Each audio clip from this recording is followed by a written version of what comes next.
Guys हम यहाँ पे आए हैं जाना वाटरफॉल। ये आपको मैं दिखा देती हूँ। यहाँ का ये सबसे पुराना ढाबा है, मनीराम ढाबा। ये 1998 में स्टार्ट हुआ था, इन्होंने स्टार्ट किया था, फाउंडर ऑफ जाना वाटरफॉल। सो अभी देख सकते हो यहाँ पे सेलिब्रिटीज़ भी काफ़ी आए हैं। ये देखो गाइस,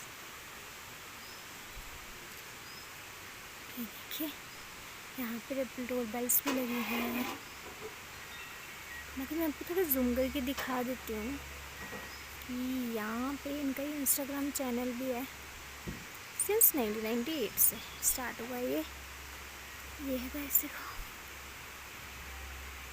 सिंस 1998 फाउंडर ऑफ जाना waterfall. So you can come also this waterfall, enjoy, and this is actually a peaceful place. But guys, weather is very awesome.